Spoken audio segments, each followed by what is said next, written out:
नमस्कार श्रोताओं, रेडियो जागो 90.4 एफएम की तरफ से मैं अभय शंकर गौड़ स्वागत कर रहा हूं। आज अपने स्टूडियो में सीएसएन डिग्री कॉलेज के हमारे साथ में प्रोफेसर हैं और कुछ बच्चे भी हैं और आज हम लोग चर्चा कर रहे हैं बजट के ऊपर। आज मोदी सरकार का ये तीसरे कार्यकाल का पहला बजट है और निर्मला सीतारमण का 7वां बजट है। तो आइए देखते हैं इस बजट में जो आज नई बातें निकली हैं उसका युवाओं के ऊपर और अर्थशास्त्र के जो प्रोफेसर हमारे साथ में हैं इन्होंने किस नज़रिए से उस बजट को लिया है। तो सबसे पहले हम बात करते हैं बच्चों, आप अपना नाम बता करके और बताइए कि आपको आज के बजट में क्या नज़रिया आपका देखने में। सर मेरा नाम शिवम कुमार है, मैं एमए का इकोनॉमिक्स से छात्र हूँ।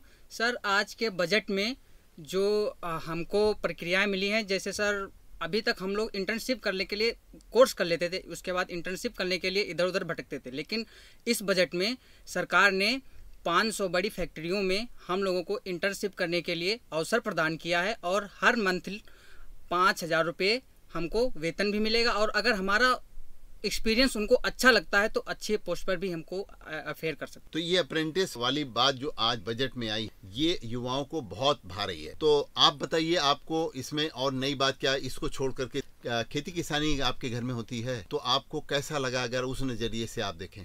किसानों के लिए, गरीबों के लिए गरीब कल्याण योजना जो सरकार ने फिर कहा है 5 साल और बढ़ाया जाएगा, तो गरीबों को जो खाद्य सामग्री मिला करती है आपके गाँव में भी आप भी देखते हैं, तो उससे क्या प्रभाव पड़ेगा लोगों के ऊपर। सर मैं साबान अली एमए 3rd सेमेस्टर का छात्र हूँ। सर इसमें जो हम कहना चाहेंगे कि पहले लोगों को कृषि के लिए अनाज वो जो है उनके उर्वरक नहीं मिला करते थे सही से, जिससे वो सही से खेती नहीं कर पाया करते थे। अब उन्हें अच्छे उर्वरक मिलेंगे, खाद मिलेगी, इससे जो है कि कृषि को बढ़ोतरी मिलेगी।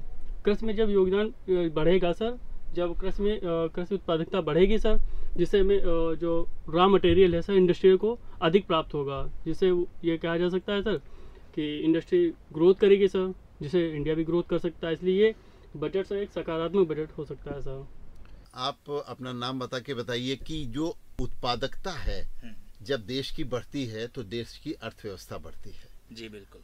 और आज बाजार में जो महंगाई दर जो है वो अब कहा जा रहा है मुद्रास्फीति जो है इस समय दर 5% पे आ गई है, 7 से घट करके।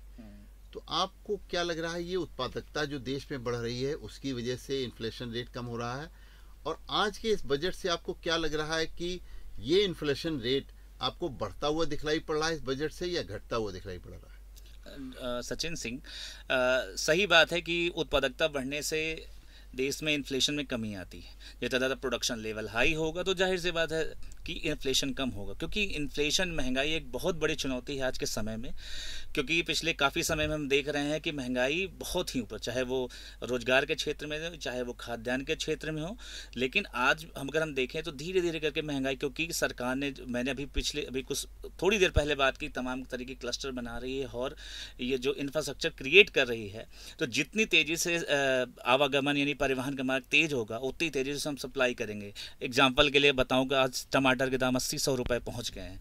लेकिन अगर इसकी सप्लाई बारिश, उसके कई कारण हो सकते हैं, लेकिन अगर ये समय से समय टमाटर हमारे बाज़ारों तक पहुँचेंगे तो जाहिर सी बात है हर एक चीज़ की जो महंगाई है, जो प्राइसेज है, उसमें कमी देखने को।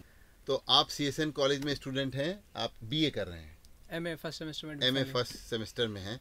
आप अपना नाम बता करके बताइए कि आपको आज के बजट से अपने लिए क्या खास दिखलाई पड़ रहा है, क्योंकि अब आप एमए करने के बाद रोजगार की तरफ बढ़ेंगे, तो रोजगार की संभावनाएं क्या इसमें दिखलाई पड़ रही हैं बजट में कि नहीं दिखाई पड़ रही हैं। मेरा नाम नीतीश कुमार है, मैं CSN PG college MA first semester का स्टूडेंट हूं। आज का बजट एनालिसिस देखने के बाद इसमें 3-4 पॉइंट युवाओं के लिए और मतलब बेसिकली निकल के आ रहे हैं, जिसमें कि इस बजट में 500 कंपनियां हैं, उनमें जो युवा हैं उनको वो इंटर्नशिप के लिए हायर किया जाएगा, वो इंटर्नशिप कर सकते हैं उसमें। उसके बाद में अगर उनकी इंटर्नशिप अच्छी रहती है तो उनको वहाँ पर अच्छी पोस्ट पर उन कंपनियों में जॉब भी दी जाएगी। साथ ही जो इंटर्नशिप करते हैं उसका पर मंथ के हिसाब से 5,000 रुपये पे किया जाएगा।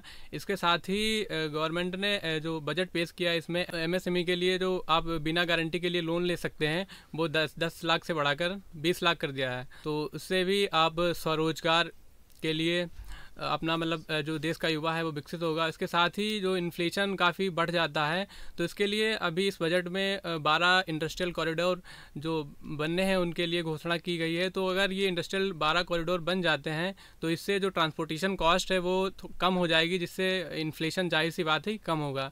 बहुत बढ़िया आपने बात बताई, आपको इन्फ्लेशन कम होता दिखलाई पड़ रहा है और जो युवाओं को रोजगार की संभावनाएं आपने देखी, उसमें भी देखा कि किस तरीके से सरकार ने अब छूट प्रदान करी है कि अब बिना गारंटी के भी जो है वो 20 लाख रुपए तक के जो लोन हैं वो आपको मिलेंगे, यानी कि स्वरोजगार की ये सब संभावनाएं हैं। तो कुल मिलाकर के देश की अर्थव्यवस्था को सुदृढ़ करने की दिशा में आप सब युवाओं को दिखलाई पड़ रहा है कि ये बजट आज का जो पेश किया गया है इसमें संभावनाएं आपको दिखलाई पड़ रही हैं।